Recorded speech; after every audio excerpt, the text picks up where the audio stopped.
So this is a continuation of the Monkey Island storyline for those who want to get grounded within its story before the release of the Monkey Island crossover in Sea of Thieves. A link is appearing above of the previous video, so check that out if you want to get up to date. But for now, let's continue.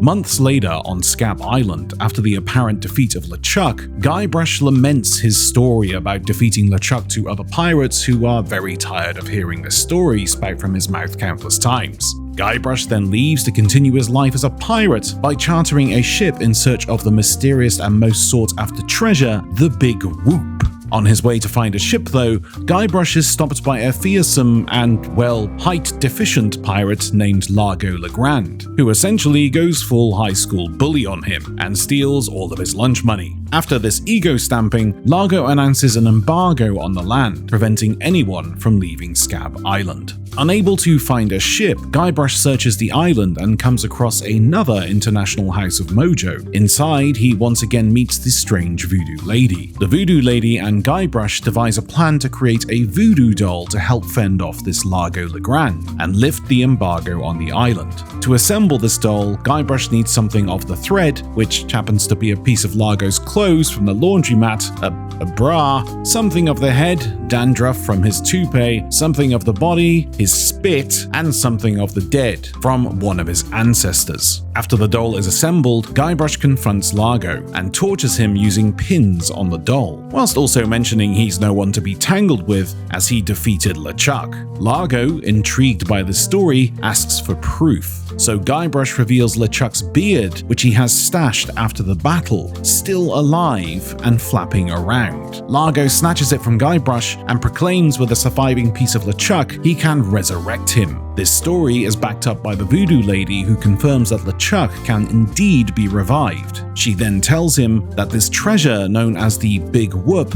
holds the key to another world where Guybrush can escape LeChuck forever. She also informs him that the map for this treasure was torn into 4 pieces and strewn across the Caribbean by Governor Elaine Marley's grandfather, Horatio, and his crew of his ship named the Elaine. With this information, Guybrush charters a ship named the Jolly Roster, captained by a bemused pirate called Captain Dread, and sets sail in search of the map fragments. Meanwhile, somewhere in the Caribbean, a Gothic fortress stands. Inside, Largo and a voodoo priest begin the resurrection of LeChuck. In his new zombified form, LeChuck demands that Largo bring him Guybrush Threepwood, whilst he has the voodoo priest build him his very own voodoo doll.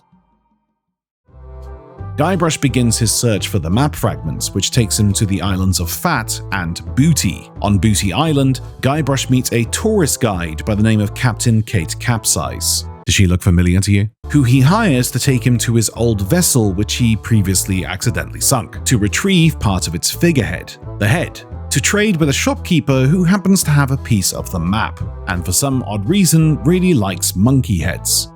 Finding out that a piece of the map is being held within a mansion that is hosting a celebration, he infiltrates the party being held there by his crush, Elaine Marley, by wearing a stupid-looking dress. However, when attempting to steal the map fragment, he is caught by Elaine Marley, who, instantly sees through his cunning disguise. Guybrush once again tries to court Elaine, but annoyed at his deception, she throws the map fragment out of the window.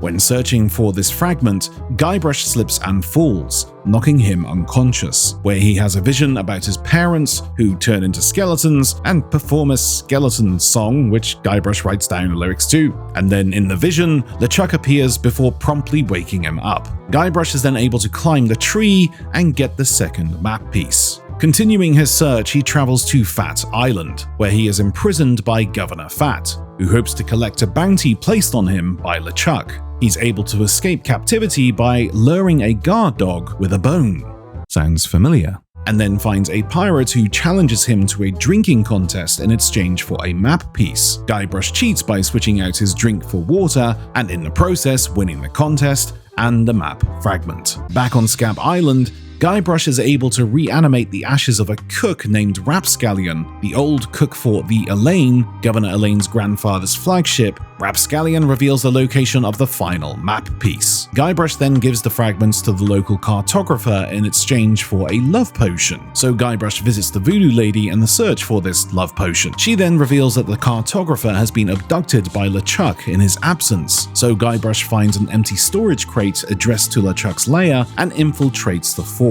Using the lyrics from the song sung to him in his vision, he discovers a secret room. Stupidly pressing things he shouldn't, he springs a trap, capturing Guybrush within a cage. LeChuck appears and orders Largo to take him to the torture chamber along with the cartographer. Quick thinking and quick spitting from Guybrush, however, sets them free, where Guybrush then detonates a stack of TNT by accident, blasting the fortress, which hurtles Guybrush to a nearby island named Dinky Island. On Dinky Island, Guybrush once again meets Herman Toothrot, and with the help of his parrot, is able to find a literal X marks the spot, where the Big Whoop is supposedly buried. Guybrush keeps digging until he hits a hard surface, and blasts it using some leftover dynamite. On Booty Island, Elaine feels the vibrations of the blast, and seeing that it came from Dinky Island, Elaine figures that Guybrush is up to no good.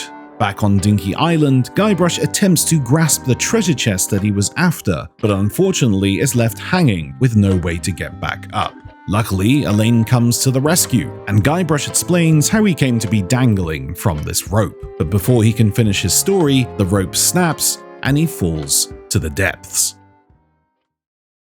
When Guybrush awakes, he finds himself in some sort of underground facility that doesn't appear to be from his time period, with LeChuck standing next to him. He tries to escape, but LeChuck informs Guybrush that he cannot escape, as they are bound to each other, and reveals that he is in fact Guybrush's brother, and on this revelation, begins to torture Guybrush with his voodoo doll, sending Guybrush to another dimension, which just happens to be the next room. What happens next is akin to a fever dream. Guybrush then traverses these weird and out-of-time halls in an attempt to create his own voodoo doll, using what appears to be the skull of his own parents. After assembling the doll, Guybrush then uses it on LeChuck, torturing him and dismembering him. As LeChuck lies dying on the floor, LeChuck asks Guybrush to take his mask off.